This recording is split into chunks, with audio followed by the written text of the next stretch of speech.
Ashoka university के professor Ali Khan Mahmudabad की गिरफ्तारी इतवार को हरियाणा पुलिस ने उनके घर दिल्ली से की थी। आज उनको सुप्रीम कोर्ट से अंतरिम जमानत मिल चुकी है।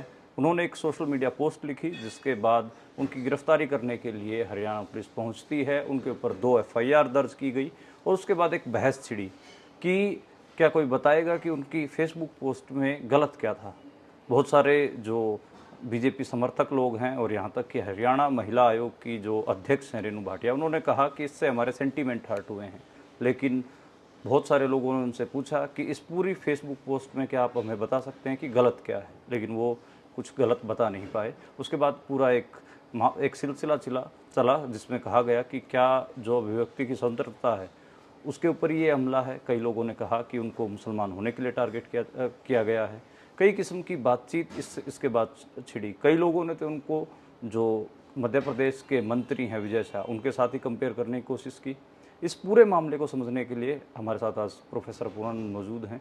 उनसे हम जानते हैं कि इस पूरे घटनाक्रम को कैसे देखते हैं। सर, सबसे पहले सवाल तो ये कि जो वो social media post Ali Khan Mahmudabad ने लिखी, क्या वो सच में ही किसी के सेंटीमेंट हर्ट कर सकते हैं? क्या वो सच में ही देशद्रोह जैसे कोई पोस्ट है जिसके ऊपर उसके ऊपर कार्रवाई होनी चाहिए, या क्या वो जैसे रेणु भाटिया कह रही हैं कि उसने महिलाओं का भी अपमान किया है, सेना का अपमान किया है? इतने क्रूशियल टाइम में वो पोस्ट उन्होंने क्यों लिखी है? उसके बाद उन्होंने भी शिकायत दी है और एक एफआईआर तो उन्हीं के शिकायत की वजह से हुई है।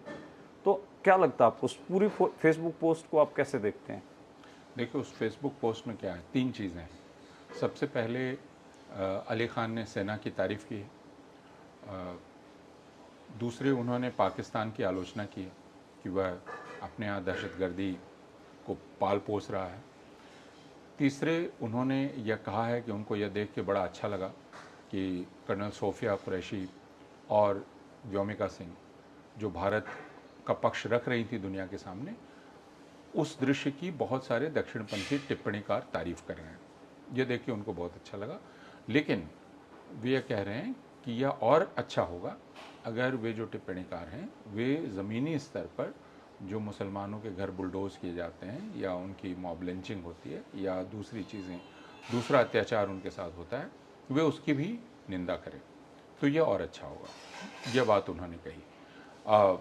उसके बाद उन्होंने कहा कि यह जो दृश्य है इससे उससे एक भ्रम भी पैदा हो सकता है और उससे एक इशारा भी होता है। तो भ्रम ये पैदा हो सकता है कि भारत सचमुच बहुत धर्मनिरपेक्ष राष्ट्र है ना। और ये क्यों वो कह रहे हैं? ये इसलिए कह रहे हैं कि पिछले 11 वर्षों से भारतवर्ष में जो हो रहा है वो सबके सामने है, उससे कोई भी इनकार नहीं कर सकता। कुछ लोग उससे बहुत खुश हैं, बहुत सारे लोग उससे दुखी हैं।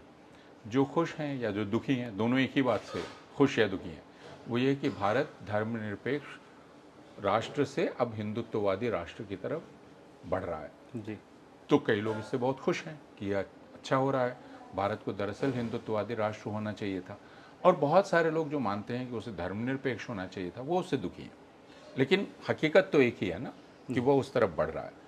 तो उन्होंने कहा कि यह जो दृश्य है, यह इस बीच में एक भ्रम पैदा करता है कि शायद हम धर्मनिरपेक्ष हैं, जबकि हम उसको छोड़कर बहुत आगे जा चुके हैं।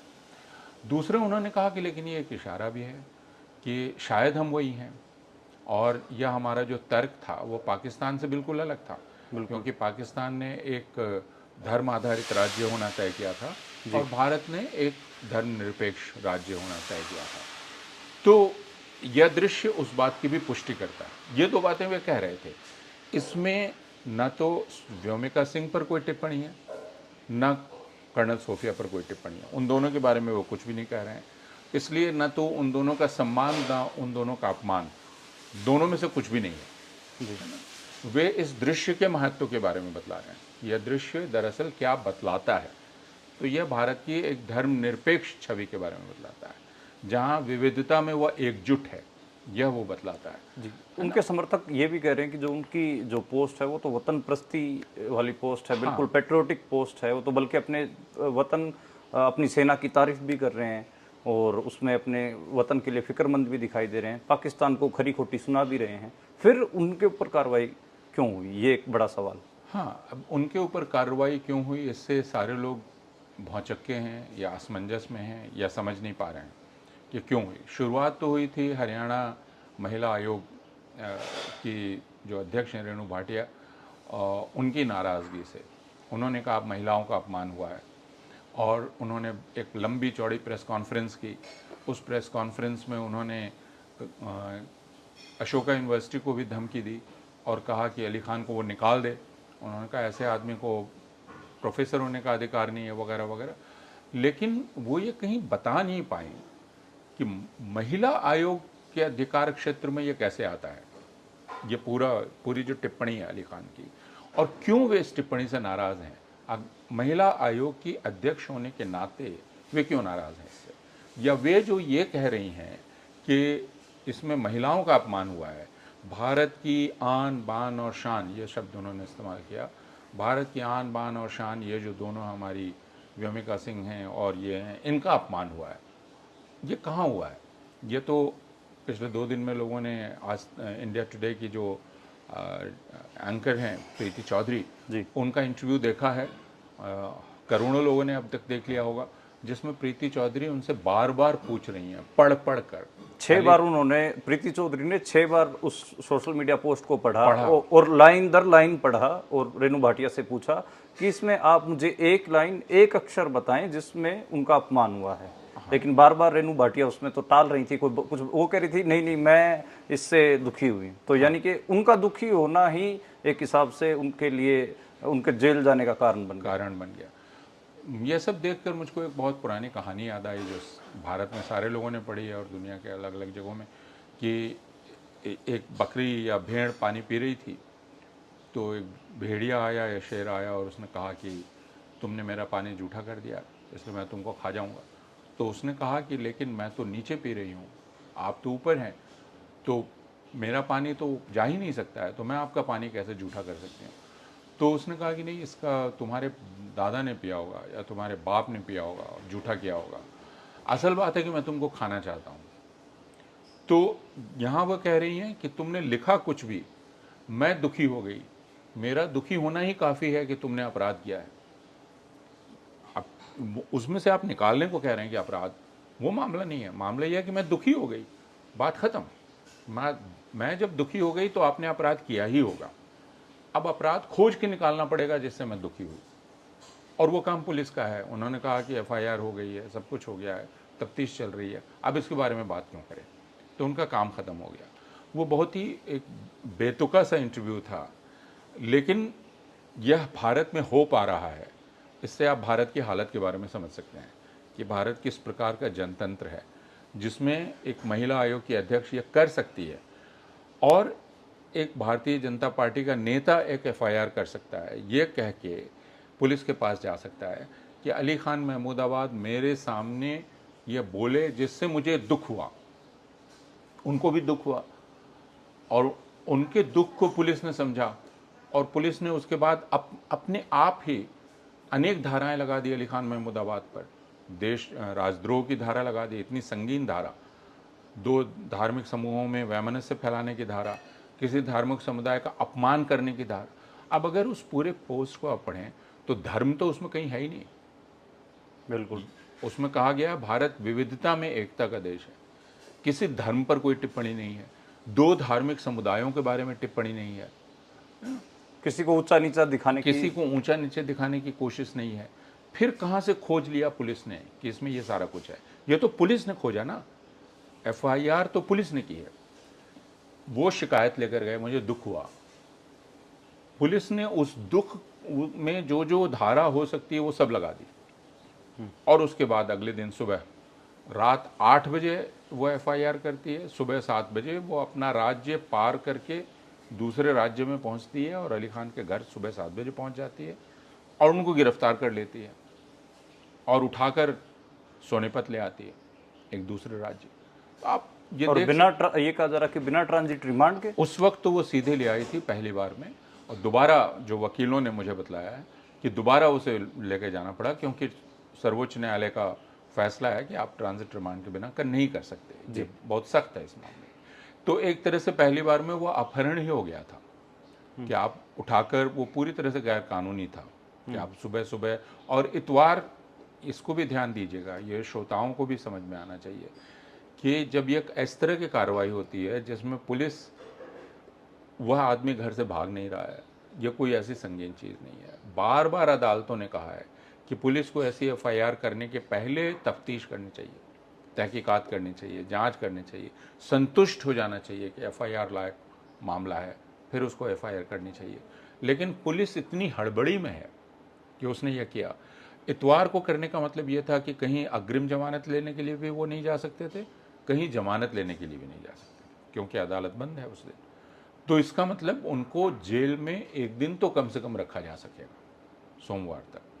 तो यह जो खुशी है कि एक दिन जेल में रखा जा सकेगा, और ये एक स्टैंडर्ड तरीका बन गया है भारत में अलग अलग राज्यों की पुलिस का कि शुक्रवार की रात को गिरफ्तारी होती है या शनिवार को गिरफ्तारी होती है, ताकि 2 दिन आपको जेल में रखा जा सके। मेरी भी गिरफ्तारी शनिवार को हुई। जी हाँ, तो आपको ये बात पता है कि ये शनिवार की गिरफ्तारी का क्या मतलब होता है? उसका मतलब यही होता है इतवार कि को अब कोर्ट आपकी जमानत तो की सोमवार को याचिका सोमवार को ही होगी ना, तो 2 दिन तो जेल में रखा ना आपको। इसकी जो खुशी है, जबकि पुलिस का कर्तव्य राज्य की एक संस्था होने के नाते नागरिक की स्वतंत्रता सुरक्षित करना है, उसका अपहरण करना नहीं है। जी। सर, इसमें एक बात ये भी है कि विजय शाह के साथ अली महमूद खान का महमूदाबाद का जो पूरा केस है उसको कंपेयर किया जा रहा है, दोनों को एक पेज पे रख के देखा जा रहा है, जबकि जो विजय शाह का मामला वो बिल्कुल अलग है। लेकिन विजय शाह ने तो बहुत अश्लील किस्म का कमेंट किया, फिर भी उनकी गिरफ्तारी नहीं हुई। कैसे देखते हैं, क्या दोनों के बयानों को सेम पेज पे रख के, दोनों के मामलों को सेम पेज पे रख के आपको ये एनालिसिस करना? देखिए, दोनों बयान बिल्कुल अलग प्रकृति के हैं। एक बयान है जो विश्लेषण कर रहा है और उसमें अपनी चिंता व्यक्त कर रहा है ना। दूसरा बयान है जो गाली गलौज का है, जो फूहड़ है, जो अश्लील है ना, और गाली गलौज से भरा हुआ है। एक समुदाय का अपमान करता है, कर्नल सोफिया कुरैशी का अपमान करता है। वो विजय शाह का बयान है, जो मध्य प्रदेश के मंत्री हैं, जिसमें वे ये कहते हैं कि देखिए हमारे जो नेता हैं प्रधानमंत्री नरेंद्र मोदी, वो कितने चालाक हैं, या कितने उनके दिमाग में अकल है कि उन्होंने आतंकवादियों के समुदाय की बहन, उन्हीं के समाज की बहन से उनका बदला ले लिया, का इस्तेमाल कर लिया, हमने उनका इस्तेमाल किया उनका बदला लेने के लिए। अब ये पूरा बयान कितना अश्लील, कितना गंदा, कितना फूहड़ बयान है जो आप कर्नल सोफिया कुरैशी के बारे में कह रहे हैं। इसमें सेना की भी बदनामी है, उस समाज की भी बदनामी है, और महिलाओं की भी महिलाओं, तीनों हैं। लेकिन इस पर ना तो पुलिस को जूं रेंगती है, ना भारतीय जनता पार्टी को जूं रेंगती है, ना मध्य प्रदेश सरकार के कान पे जूं रेंगती है। मध्य प्रदेश उच्च न्यायालय इतनी सख्त फटकार लगाता है, उसके बाद जब मध्य प्रदेश की पुलिस एफआईआर करती है और हाईकोर्ट उसको धमकी देता है कि अगर तुमने आज नहीं एफआईआर की तो फिर मैं कल तुमको सबक सिखाऊंगा, तो रात 11 बजे एफआईआर होती है। और एफआईआर इतनी कमज़ोर होती है कि अगले दिन हाईकोर्ट फिर डांटता है कि आपने जानबूझकर एफआईआर इतनी कमज़ोर की है कि वो तुरंत खारिज हो जाए, है ना, और वो एसआईटी कॉन्स्टिट्यूट कर देता है। तो यहाँ आप दो रवैया देख रहे हैं। आज तक हाईकोर्ट की इतनी सख्त फटकार के बावजूद एसआईटी उसने नहीं की। सर्वोच्च न्यायालय पहुंचे विजय शाह, लेकिन सर्वोच्च न्यायालय ने भी बहुत डांटा और सर्वोच्च न्यायालय ने एसआईटी कॉन्स्टिट्यूट कर दी। इन सब के बावजूद मध्य प्रदेश सरकार ने उन्हें कैबिनेट से नहीं हटाया, मंत्री बने हुए हैं। भारतीय जनता पार्टी पूरी तरह से चुप है, और इसको कहा जा सकता है, जो हमारे भारतीय परंपरा में ही है, कि मौन दरअसल स्वीकृति का लक्षण होता है। बिल्कुल। तो जब आप मौन हैं, बार बार आपसे पूछा जा रहा है और आप चुप हैं, इसका मतलब आप विजय शाह के साथ हैं। लेकिन यह बयान बिल्कुल अलग श्रेणी का है, और अली खान का बयान बिल्कुल अलग तरह का बयान है। दोनों को दो तरह से, एक व्यक्ति है जो स्थिति को देख रहा है, उसका विश्लेषण कर रहा है, उस पर अपनी राय दे रहा है। एक व्यक्ति है जो एक फूहड़ अश्लील टिप्पणी कर रहा है। दोनों दो हैं। लेकिन लोगों ने जब तुलना की तो उनकी तुलना का भी एक आधार था। उन्होंने कहा कि भाई, एक व्यक्ति जो समझदारी की बात कर रहा है उसे तो आप गिरफ्तार कर लेते हैं, और दूसरा जो अपमानजनक टिप्पणी कर रहा है, जो जिम्मेवार पद पर है, वह बाहर खुलेआम घूम रहा है। तो एक तरह से ये तुलना जायज़ भी थी, लेकिन मैं इसको अली खान के प्रति बहुत सम्मानजनक भी नहीं मानता। जी, इसमें एक एक बात ये भी है कि बहुत सारे टिप्पणीकार या बहुत सारे ऐसे लोग भी बात कर रहे हैं, जैसे आप जैसे जो 1200 लोग थे उन्होंने तो दस्तखत किए और कहा कि ये गलत हो रहा अली महमूद के साथ, महमूदाबाद के साथ। लेकिन एक समुदाय, एक सेक्शन ये भी है खासकर अकेडमिशियंस का, जो साबका वीसी हैं या फिर जो मौके पर कई यूनिवर्सिटीज़ के वीसी हैं, वो तो अली खान महमूदाबाद को लताड़ लगा रहे हैं और ये भी कह रहे हैं कि दरअसल वो अंग्रेजी में वो लिख कुछ और रहे हैं, उसके मायने कुछ और हैं, वो एक तीर से कई निशाने साध रहे हैं। वो जो उनकी भाषा है, अंग्रेजी भाषा में एक शब्द के कई मतलब होते हैं, उनके कई मतलब हैं, इस किस्म की बात भी उनके खिलाफ लगातार आ रही है। उसको आप कैसे देखते हैं? आप जैसे 1200 अकेडमिशियंस ने ठीक है कि एक चिट्ठी साइन की, एक पिटीशन को साइन किया, लेकिन उधर भी तो उन्होंने बड़ी बड़ी यूनिवर्सिटियों के, जैसे जवाहरलाल नेहरू यूनिवर्सिटी की जो वीसी हैं उनके भी उसमें दस्तखत हैं, और वो अली खान महमूदाबाद को लताड़ लगाने वाली वो। इसी से ये बात बहुत साफ जाहिर हो जाती है कि जवाहरलाल नेहरू विश्वविद्यालय के जो कुलपति हैं वे और दूसरे कुलपतियों ने किया है। ये सारे के सारे कुलपति जो भी हैं वे राष्ट्रीय स्वयंसेवक संघ से अपनी नज़दीकी की वजह से जाने जाते हैं जी बल्कि उनकी नियुक्ति ही इस वजह से हुई है। जी जेएनयू की वीसी ने भी खुलकर स्वीकार किया है कि वे हैं और जी। बाकी ने भी स्वीकार किया है कि वे हैं। तो यह बिल्कुल स्वाभाविक था कि वे लोग गुटबंदी करके अली खान पर हमला करें, लेकिन उनका जो पूरा बयान है वो बहुत ही हास्यास्पद है, जिसमें वे कह रहे हैं कि अली खान यह सवाल कैसे कर सकते हैं और ये कर्नल सोफिया कुरैशी की एजेंसी पर शक किया जा रहा है। अब देखिए, कर्नल सोफिया कुरैशी को कोई एजेंसी नहीं है। अगर आप ऐसे देखें तो कर्नल सोफिया कुरैशी ये तय नहीं कर सकती थी कि वे प्रवक्ता होंगी, यह उनको हुक्म दिया गया है ना, और उनको एक लिखी हुई स्क्रिप्ट दी गई, वो उनको पढ़नी थी। यह उनका कोई मंतव्य नहीं था जो वो पढ़ रही थी। जी बात यही थी कि यह आपने एक दृश्य पेश किया, कौन प्रवक्ता होगा, उससे एक संदेश भेजा कि भारत एक ऐसा देश है जिसके प्रवक्ता कर्नल सोफिया कुरैशी, विक्रम मिस्री और व्योमिका सिंह है। तो यह विविधता का देश है। यह आपने संदेश देने की कोशिश की। वहाँ जो सोफिया कुरैशी बोल रही थी वो अपनी बात नहीं बोल रही थी, उनको जो लिख कर दिया गया था वो पढ़ रही थी। तो इसलिए ये जितने वाइस चांसलर्स हैं वो जो लिख रहे हैं उसको समझते भी नहीं कि अगर मैं सेना का प्रवक्ता हूँ तो उसमें मेरी कोई एजेंसी नहीं है, मुझे हुक्म दिया जाएगा, मैं वहाँ जाके करूँगा। यह बहुत स्पष्ट है।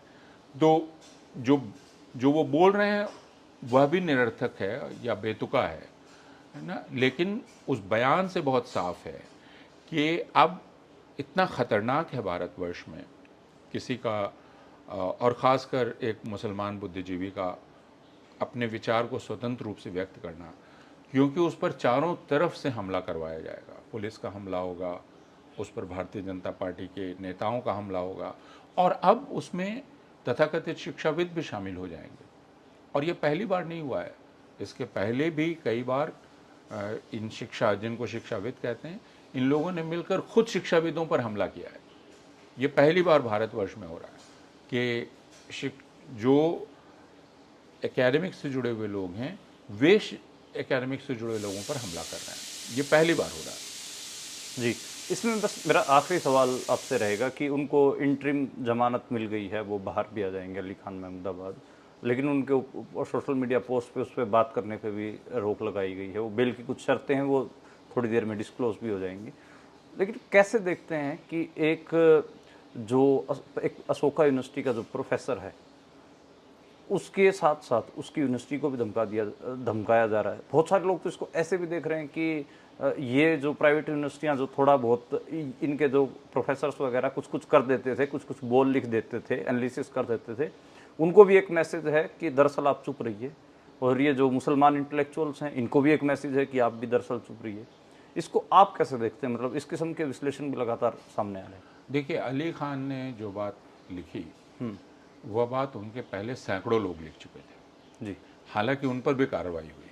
हाँ। जैसे सबसे पहले आपको याद होगा डॉक्टर माद्री काकोटी जो लखनऊ में है और जो डॉक्टर मेजुसा के नाम से हाँ।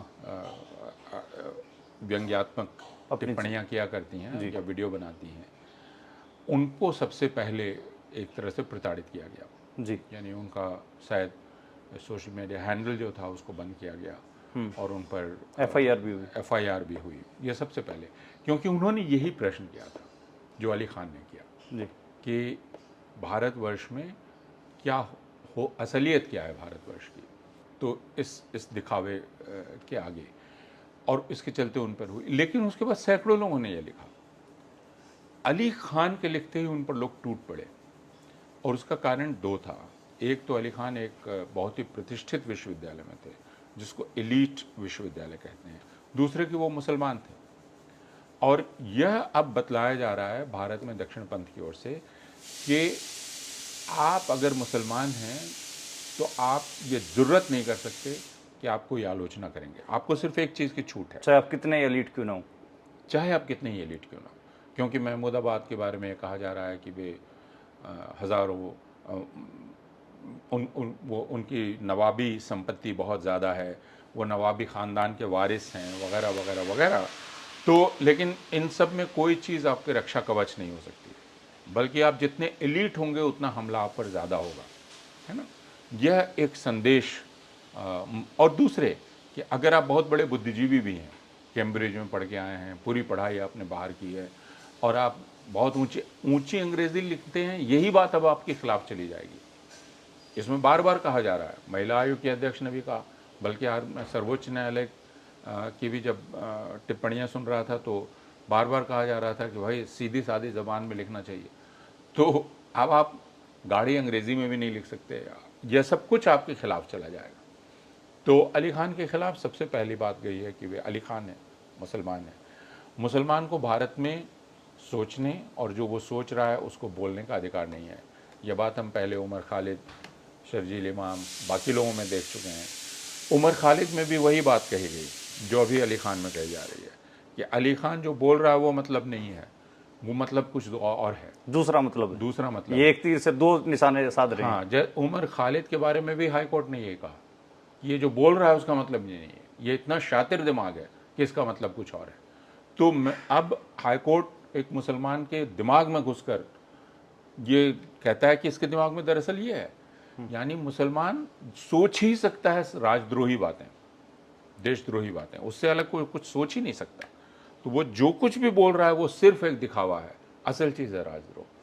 तो ये अदालत भी बोलेगी, ये पुलिस भी बोलेगी, ये बाकी जो दक्षिणपंथी हैं वो भी बोलेंगे, ये जो हमारे अकादमिक दक्षिणपंथी हैं वे भी बोलेंगे। यह पूरा एक संदेश है। तो एक खासकर मुसलमान बुद्धिजीवियों के लिए है, मुसलमान एलीट के लिए है।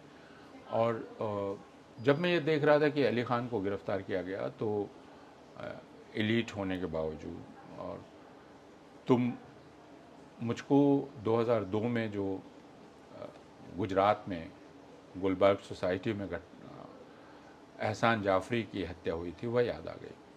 एहसान जाफरी भी एलीट थे, सांसद रह चुके थे, शायर थे, नेता थे बड़े, और उनके घर में अगल बगल के मुसलमानों ने यह सोच के पनाह ली थी कि उनकी छाया में वे बच जाएंगे, लेकिन एहसान जाफरी को ही खींच के निकाल के मार डाला गया।